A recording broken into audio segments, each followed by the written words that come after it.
Tá. Bom dia, já começamos aqui. Pri, se você puder, então, iniciar, eu te agradeço. Bom dia. Bom dia. Pastorino hoje nos dá a seguinte mensagem: com os nossos pensamentos e palavras, construímos o verdadeiro mundo em que vivemos. Por isso, nossa vida e nossa felicidade dependem exclusivamente de nossos pensamentos e de nossas palavras. Vigie o momento presente para que seu futuro seja feliz. Plante sementes de otimismo e de amor para colher amanhã os frutos da alegria e da felicidade. Posso fazer a prece? Sim, por favor. Então, vamos fechar os nossos olhos, né, e agradecer a Deus por essa oportunidade benfazeja, por esses momentos de luz nos nossos corações, agradecendo ao querido Deus, agradecendo ao nosso Mestre Jesus, que está junto de nós, né, em cada casa. Ele está aqui conosco, nos auxiliando, que as bênçãos que serão derramadas sobre nós possam se espalhar por toda a vizinhança, chegando nos corações mais aflitos e mais necessitados. Senhor Jesus, te pedimos também pelos irmãos que não puderam estar aqui conosco, que eles sejam abençoados da mesma forma. Vamos te pedir, Mestre, também, que os médicos espirituais fluidifiquem as nossas águas, colocando o lenitivo necessário para os nossos corações, para o nosso corpo espiritual e para o nosso corpo mental. E assim, Senhor Jesus, pedimos a tua permissão para iniciarmos mais um evangelho abençoado no dia de hoje. Que assim seja, graças a Deus. Graças a Deus, Graças a Pri. Deus. Pode dar início. Vamos lá, aqui, pegar aqui no que eu tinha separado. Hoje é João, né? João João 2. 2, 1 ao 17. Primeiro ele fala das bodas em Caná, né? A água feita vinho. E ao terceiro dia fizeram-se umas bodas em Caná da Galiléia. Estava ali a mãe de Jesus. E foi também convidado Jesus e os seus discípulos para as bodas. E faltando vinho, a mãe de Jesus lhe disse: Não tem vinho. Disse Jesus: Mulher, que tenho eu contigo? Ainda não é chegada a minha hora. Sua mãe disse aos serventes: Fazei tudo quanto eles vos disser. Estavam ali postas 6 talhas de pedra para as purificações dos judeus e em cada uma cabiam 2 ou 3 almudes. Disse-lhe Jesus: Enchei d'água essas talhas. E encheram-nas até em cima. E disse-lhes: Tirai agora e levai ao mestre-sala. E levaram. E logo que o mestre-sala provou a água feita de vinho, não sabendo de onde viera, se bem que o sabiam os serventes que tinham tirado a água, chamou o mestre-sala ao esposo. E disse-lhe: Todo homem põe primeiro o vinho bom, e quando já tem bebido bem, então o inferior. Mas tu guardastes até agora o bom vinho. Jesus principiou assim os seus sinais em Caná da Galileia, e manifestou a sua glória, e os seus discípulos creram nele. Depois disso, desceu a Capernaum, ele e sua mãe, e seus irmãos e seus discípulos, e ficaram ali não muitos dias. E estava próxima a Páscoa dos judeus. E subiu a Jerusalém. E achou no templo os que vendiam bois e ovelhas, e pombos, e os cambiadores assentados. E tendo feito um azurrague de cordéis, lançou todos fora do templo, também os bois e ovelhas, e espalhou o dinheiro dos cambiadores, e derribou as mesas. E disse aos que vendiam pombos: Tirai daqui estes, e não façais da casa do meu pai casa de venda. E os seus discípulos lembraram-se de que está escrito: O zelo da tua casa me deverá. Acho que está faltando alguma coisa, não? Termina aí? O zelo da tua casa me devorará. Termina aqui. Ah, devorará, porque eu cortei a palavra aqui e imaginei o que era. Hum. Então, aqui acabou, né? E na pesquisa de hoje, não fala muito sobre isso, não. Mas ele só cita, né? É, o livro é Psicografia de Chico Xavier, o nome dele é Seguindo Juntos. São diversos espíritos. É o capítulo 29, que diz, tem o título Dor e Alegria. Ele fala o seguinte: a dor é o caminho, a alegria é a meta. A luta é o veículo, o aperfeiçoamento é a realização. Vejamos a assertiva nos ângulos mais simples do quadro material em que estagiamos. Os fios de condução da energia elétrica nasceram na condição mais humilde, mas ligados à força da usina, transformam-se em mensageiros da luz. O tijolo singelo, em que se erige a pedra que nos abriga, passou pelo clima sufocante do forno, antes de converter-se em soldado da segurança. A mesa que nos serve ao trabalho sofreu o império da lâmina, que lhe suprimiu as arestas.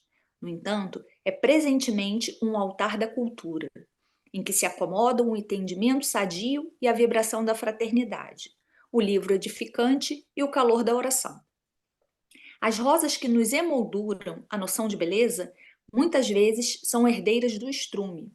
No entanto, se ainda ontem desabrochavam na vizinhança do lodo, revelam-se agora por ânforas de perfume. Ninguém pode negar o golpe do malho na bigorna ardente para modelar o ferro deseducado. Entretanto, o suplício do fogo é um minuto de aflição, plasmando a utilidade preciosa que seguirá servindo, na exaltação do conforto por tempo indeterminado.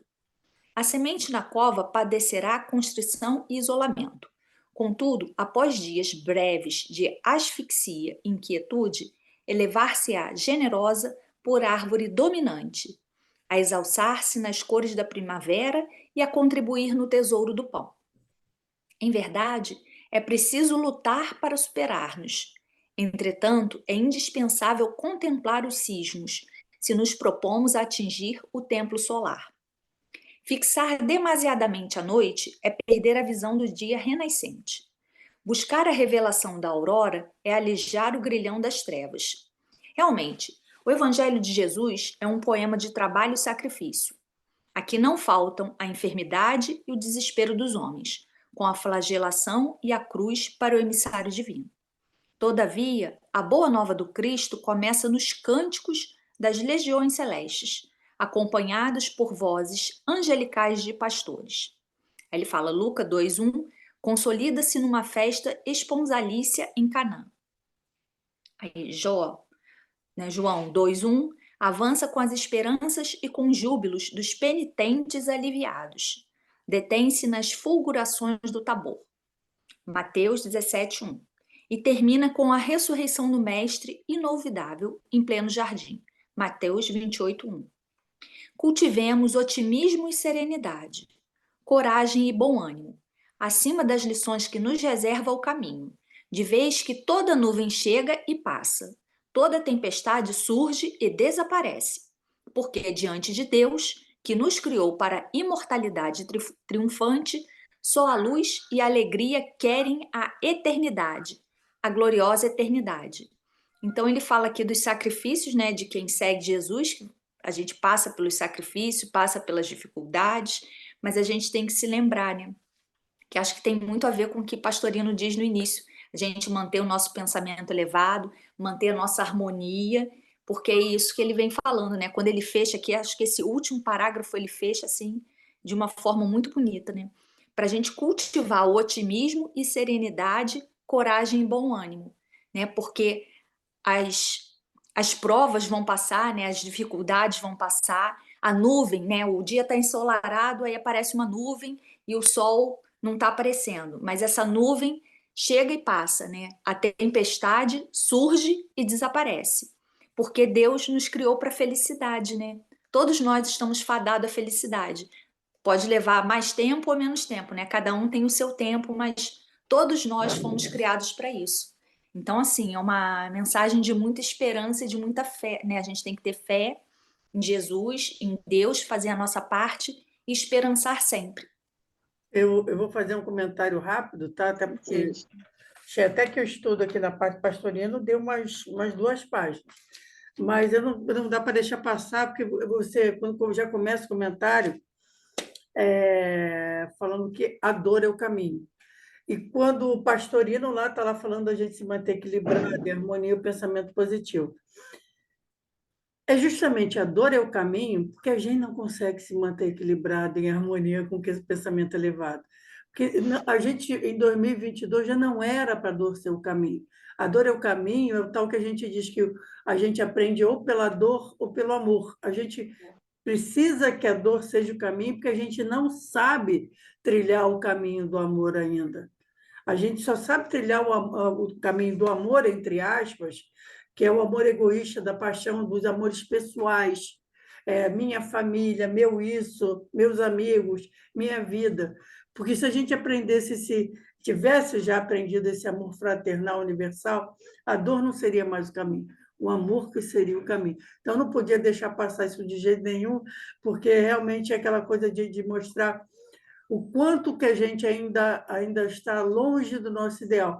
E aqui no comentário do Pastorino, tá, que eu achei lá no volume 1, lá do Evangelho Comentado, na parte que vai falar que Cristo chega ao templo, vai falar muito disso, dessa coisa ainda, infelizmente, a dor ainda se caminha, porque a gente ainda está bem aquém de onde a gente deveria estar. Bom, mas vou ler aqui primeiro para depois a gente comentar melhor, tá? Com licença. Eu disse o seguinte, que as bodas é o casamento do espírito reencarnado com o espírito eterno e união mística profunda e perene. Ele também explica o significado de Canaã. Caná significa cana ou caniço, a planta que nasce reta para o alto, como uma flecha que está para disparar verticalmente. É a flecha da oração, que levará as vibrações partindo do jardim fechado. Jardim fechado, se não me engano, é a Galileia. A gente já vê o significado dos nomes. Ele trabalha muito com essa coisa do significado dos nomes. Aproximando-se a hora do esponsílico, ou seja, do casamento, da união total, íntima e profunda, em que os dois serão uma só carne, a intuição, no caso Maria, adverte a individualidade, aqui Jesus, de que os discípulos, ou seja, os convidados ao banquete espiritual, não têm vinho, isto é, ainda não possuem o conhecimento profundo do sentido das Escrituras. Então, o vinho, na realidade, é uma alegoria a esse conhecimento profundo das Escrituras. E a individualidade retruca que não é esse o caminho e que ainda não chegou sua hora, ou seja, o momento do contato. Diz mais, que a intuição não deve dirigir-se a ela, individualidade. Que temos nós com isso? É a pergunta que Jesus faz a Maria. E aqui ele diz que é a pergunta que a individualidade faz à intuição. Mas sim a personalidade. A intuição deveria referir-se à personalidade e não à individualidade. A personalidade aos veículos inferiores, aconselhando-os a obedecer à individualidade, para que ela possa agir. Compreendendo a advertência, a intuição volta-se para os veículos inferiores. No caso, na parábola, aparece como sendo os serviçais.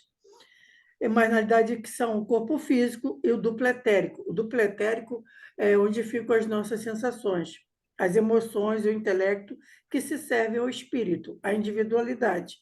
Tudo isso que é citado aqui, o duplo etérico, as emoções, o intelecto, são essa parte dos serviçais, ou seja, os nossos veículos inferiores que têm que servir à nossa individualidade eterna. O espírito, então, observa que ali se encontram 6 talhas de pedra.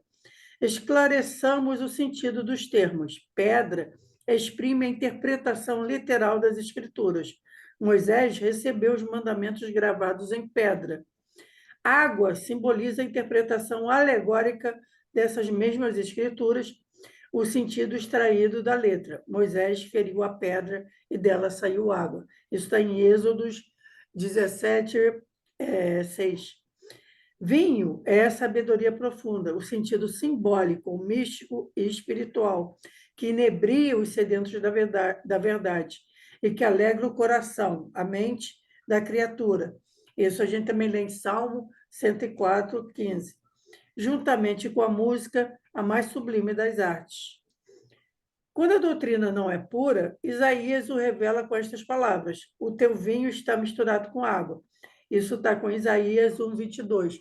Ou seja, ele está fazendo várias citações em que esse conhecimento mais profundo da doutrina é comparado ao vinho, e a contaminação vem pela água, como Isaías coloca. Então, o vinho não é puro, é misturado com água. A narrativa evangélica é bastante clara. Tomando as escrituras sagradas, as talhas de pedra, Jesus manda que os serviçais, ou seja, a personalidade, as encham de água, traduzindo, e as enchem de interpretações alegóricas. Eles o fazem, e o fazem bem, enchendo até a borda. Esgotam os assuntos e as interpretações de que são capazes. Nesse momento, quando a personalidade está preparada, chega a individualidade, aqui na figura de Jesus, e transforma a água em vinho, ou seja, transforma os ensinos alegóricos em ensinos simbólicos, místicos e espirituais, cheios de sabedoria. Revela-lhes o que há de oculto na palavra sagrada. Depois de fazê-lo, manda que levem essa sabedoria, que proveio do coração, ao intelecto. Aqui o intelecto é representado pelo presidente do banquete, a fim de ser por este examinada, provada, saboreada e julgada racionalmente. O intelecto maravilha-se diante daquela sabedoria e mostra ao candidato à união, aqui representado pelo noivo, que normalmente os homens não agem assim. O comum é dar-se aos convivas, às criaturas, uma boa doutrina, até que eles se embriaguem com ela, ou seja, até que eles se fanatizem. E depois, então, quando querem aprofundar mais, colocam-lhe entre as mãos o vinho ordinário, ou seja, os ensinamentos medíocres, que são aceitos sem discernimento nem critério da razão, porque eles já estão embriagados ou fanatizados. Neste caso, porém, houve o inverso. Foram distribuídos vinhos mais ordinários, primeiras doutrinas simples e ingênuas, e só no final lhes é dada a sabedoria profunda, ou seja, o melhor vinho que Jesus produziu. O evangelista nota que o intelecto, aqui o presidente do banquete, não sabia de onde provinha aquela sabedoria, mas quem sabia eram os serviçais, que a gente entende como sendo a personalidade, que haviam colhido apenas água da interpretação alegórica. E realmente, ainda até hoje, o intelecto não se deu conta de que a sabedoria profunda vem do coração. E quando se diz isso, ele reluta em aceitar, porque diz o coração é apenas um aglomerado de células musculares, propulsoras de sangue, como se o cérebro, intermediário do intelecto que raciocina, não fosse apenas um conglomerado de células nervosas. O intelecto ainda ignora que o cérebro e coração são apenas pontes, que, na realidade, o intelecto pertence ao espírito, a personalidade e a mente pertencem ao espírito, individualidade. O bom vinho que os convivas beberam foi bebido exatamente na união mística, quando os segredos da amada são revelados ao amante. Nessa união total, em que o vinho permeia todas as células, levado pelo sangue, assim a sabedoria penetra e impregna todos os caninhos do ser, quando a criatura atinge a consciência cósmica. E o evangelista salienta em conclusão: esta foi a primeira demonstração da individualidade, a personalidade, aos discípulos, revelando-lhes a doutrina profunda. E os discípulos acreditaram, depois da união do Espírito com o Espírito. Aí ele coloca a união do Espírito com letra maiúscula, né? Que seria esse Espírito da individualidade nossa, que é o nosso Espírito eterno, com esse Espírito com um E minúsculo, que seria a nossa personalidade, que se converte e se entrega incondicionalmente às evidências dos acontecimentos. A descida do local do encontro, o caniço apontado para o céu do jardim fechado, que é a descida que ele desce a Cafarnaum, para a cidade do Consolador, porque Cafarnaum quer dizer cidade consolador. Simboliza a necessidade de levar a consolação recebida do alto para a planície, para aqueles que, embora não maduros, têm também fome de luz. Quem encontrou a luz não deve levá-la aos que estão em trevas. Quem encontrou a luz deve levá-las aos que estão em trevas, com amor e sem egoísmo. Dela receberá cada um na medida de sua capacidade. O ser que recebeu a luz precisa peregrinar sem esquecer jamais os locais que lhe tragam paz. De vez em quando, necessita subir vibracionalmente para não perder contato durante a passagem do interno à Páscoa de Jeová. Aqui ele coloca aqui, ó, o ser que recebeu a luz precisa peregrinar, mas sem esquecer jamais os locais que lhe tragam a paz. Porque Jerusalém, também o significado do nome Jerusalém, quer dizer visão da paz. Então, ele coloca aqui, recebido aquele vinho, ou seja, aquela sabedoria profunda, é necessário descer a planície para levar essa luz àqueles que ainda estão em trevas. E aqui, simbolicamente, é a descida de Jesus de Cafarnaum para Jerusalém. Quanto ao episódio da expulsão dos vendilhões do templo, narrado pelos 4 evangelistas, deduzimos um ensinamento valioso. Trata-se da autoridade e severidade com que devemos tratar nossos veículos inferiores quando nos querem eles levar para falsos caminhos, para fraude e para sinomia. A individualidade não pode consentir que a personalidade transforme o templo de Deus, de nosso Pai, em covil de salteadores, onde se acoitem vícios e enganos, a hipocrisia e a venda das coisas que devem servir ao sacrifício à divindade. Não podemos vender nossos espíritos por favores em benefício de nossa comunidade e de nosso conforto. Quantas vezes a personalidade acha natural fraudar o templo de Deus, trocando a justiça e a retidão por lucros incontestáveis de sensações e emoções? Quantas vezes permitimos que a animalidade assuma o papel principal acima da espiritualidade? Quantas vezes consentimos em constituir em nossos veículos inferiores um aglomerado de vendilhões e exploradores da coisa sagrada, comprando prazeres sórdidos com o sacrifício de nossas potencialidades sacrossantas, seja nas sensações, seja nas emoções, seja no intelectualismo viciado. Jesus ensina-nos a agir prontamente, com rapidez, energia e autoridade, com severidade e zelo, mostrando-nos que jamais podemos compactuar com essas profanações do templo de Deus.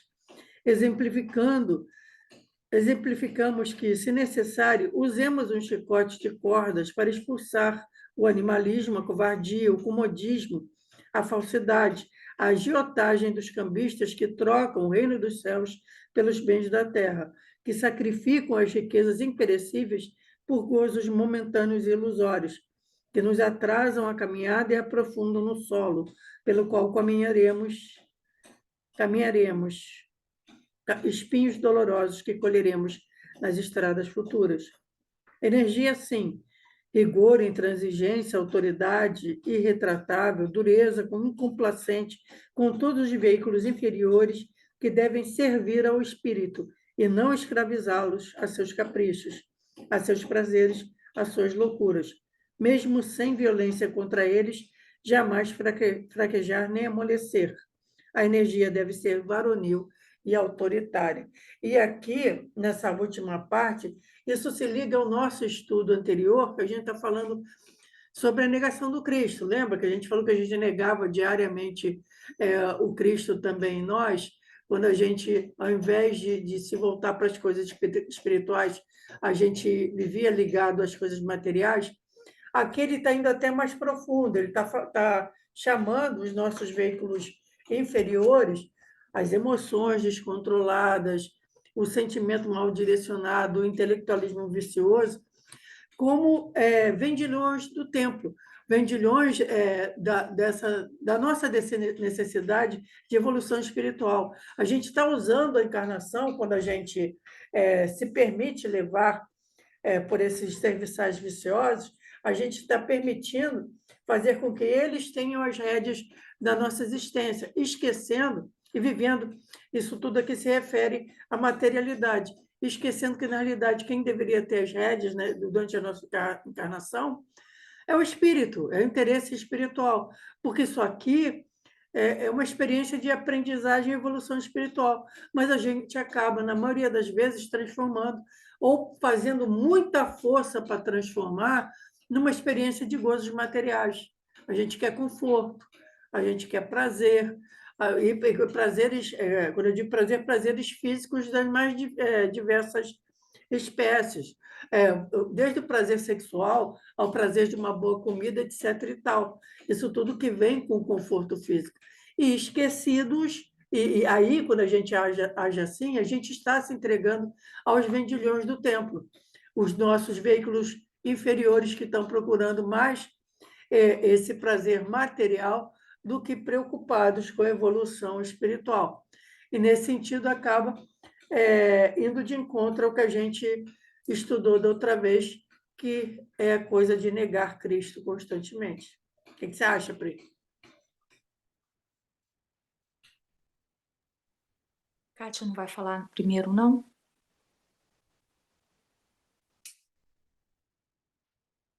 Kátia, quer É... comentar? Kátia está travando. Ah, ela tá travando? Eu desliguei a câmera para não travar, e você não travou, não. Ficou bom, né? Porque aí diminui a... Eu achei bem interessante quando ele fala nessa questão, né? Que os serviçais são as personalidades, né? E quando eles estão preparados, Jesus transforma a água em vinho. Então, Jesus chega até nós, né? Nos auxilia, nos dá informação, e ele continua conosco, né? Não fisicamente, mas espiritualmente ele continua comandando tudo. E quando ele fala da questão do que o intelecto, né, não sabe que a sabedoria profunda vem do coração, né, não sabe que o intelecto pertence ao espírito. Aí lembrei até daquelas frases, né, a pessoa às vezes faz uma besteira e fala assim, ah, mas a carne é fraca, né? Não é a carne é um meio de que ele vai usar para fazer o que ele precisa. Na verdade, o espírito dele é que ainda não tem essa força, né? Não tem essa conexão com a questão espiritual para não fazer o que ele não deveria fazer, né? E acaba ligando quando pega a questão da expulsão dos vendilhões, que fala dos nossos veículos inferiores, né? Que são as nossas paixões, a nossa ligação ainda com a animalidade, né, com as paixões, com tudo muito material, né? A questão do que a gente sempre fala aqui do antissistema, até a questão de negar o Cristo mesmo, né? Com essa questão toda. E achei assim muito bonito quando ele fala que quem encontra a luz deve levar para aqueles que estão nas trevas, né? Mas tudo com muito amor, com muito carinho, com muito cuidado. Então, assim, aquele que já chegou mais à frente vai ser o tutor daquele que está mais lá atrás, né? Porque ele pode trazer para si aqueles irmãos e auxiliá-los, né? Porque essa é a nossa função, né? Um auxiliar o outro, aquele que sabe mais ajuda aquele que sabe menos, né? Aquele que, ou melhor, deveria ser assim, né? Nem sempre é assim. Mas quando a gente vê os grandes espíritos que aqui chegam, né, eles conseguem fazer isso, né? E o nosso contemporâneo que a gente está sempre falando nele, né? O padre Júlio Lancelotti, ele faz isso de uma forma muito bonita, né? Ele auxilia aqueles irmãos necessitados com muito amor, com muito carinho, e ele vai chegando, vai levando a luz, né? Ele leva a luz, ele leva um consolo, ele leva uma palavra, né? Ele leva o amor para aqueles irmãos. Eu fiquei muito impressionada nesse estudo, a quantidade de simbolismos que tem aí, né? E o paralelo que ele faz com coisas muito atuais que a gente está vivendo, essa coisa de dar o via ordinário primeiro aos que procuram religiões, e depois deles fanatizados, aí você pode continuar à vontade, dar o que você quiser dar, porque as pessoas já estão embriagadas. Aliás, é o contrário, dá primeiro vinho um pouquinho melhor, depois você está fanatizado, não precisa dar mais nada. E ele coloca que não, quando Cristo vem, né, essa doutrina do Evangelho, justamente é o contrário. Primeiro se teve no Antigo Testamento, na lei mosaica, o vinho mais ordinário, e depois aprofunda-se com vinho bom, né, de mais sabedoria, que é o Evangelho. E eu iria até mais longe, tá, Pri? Que eu acho que outros vinhos melhores ainda estão vindo, como o próprio Consolador Prometido, né, que é o Espiritismo, e eu acho que algumas outras coisas também vieram e estão por vir, para aprofundar cada vez mais. Eu acho que o próprio Torres Pastorino é um desses vinhos que aprofunda o conhecimento, trazendo o esclarecimento desse simbolismo todo que existe no nome e nas alegorias, de o que é o vinho, o que é a talha de pedra, o que é etc. e tal. Porque, como a gente já estudou, já sabe lá de trás, o Evangelho ele tem vários níveis de conhecimento. A gente mal está começando a arranhar, talvez o segundo dele, que é o conhecimento mais místico, realmente de compreender alguns simbolismos. O primeiro de todos, é claro, conhecimento moral, né? Que é acessível a qualquer um, e esses outros simbolismos o Pastorino começa a traduzir para a gente, como também o próprio Evangelho segundo o Espiritismo também traduziu para a gente muitas dessas significações, trazendo um conhecimento um pouquinho mais profundo. Bom, Pri, antes da gente comentar mais, que eu estou vendo aqui que está faltando só 5 minutos, eu vou pedir para você fazer a oração, né? Para pelo menos a gente deixar fechada aqui a nossa reunião. Tá bom. Então, mais uma vez, vamos fechar os nossos olhos e agradecer a Deus, né, por participarmos desse festim, desse alimento, né, de nos alimentarmos da verdadeira palavra, né, do pão que sacia a fome, né, a nossa fome espiritual, que possamos praticar o que foi ensinado aqui durante o nosso cotidiano, né, no nosso dia a dia, que possamos espalhar esse amor, essa luz que nos foi ofertada, né, conforme o Pastorino vem esclarecendo, que aquele que tem um pouquinho mais de luz ajuda o outro irmão, né? Não que sejamos pessoas brilhantes, mas estamos caminhando, né, e essa pequena luz que nos foi ofertada, que a gente possa compartilhar com o nosso irmão de caminhada, né, levando a ele até ele esse alento que Jesus nos dá em cada instante de nossas vidas, né? Mesmo se estivermos passando por dificuldades, né, se a tempestade estiver chegando, como disse no início, né, do estudo lá, essa tempestade vai passar, né? E Jesus está no barco conosco, que tenhamos essa certeza no coração, que sigamos o teu evangelho e que nossa semana possa ser abençoada. E assim, Senhor, te pedimos permissão para finalizarmos esse estudo abençoado do dia de hoje. Que assim seja, graças a Deus.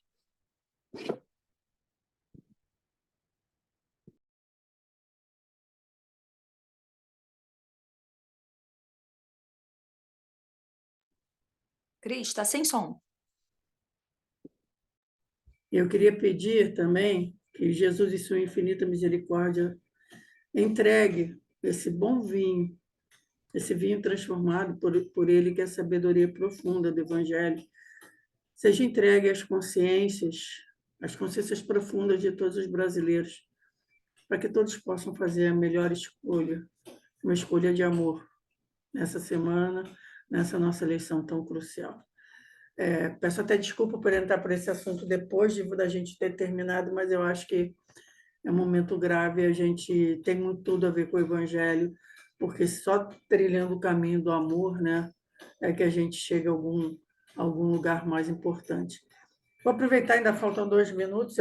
Hoje eu trouxe a Bíblia, deixei a Bíblia aqui do meu lado, né, para a gente fazer essa escolha aqui. Figueira sem fruto. Eu também deixei. Vamos lá. Está em Mateus 21, 18 a 22.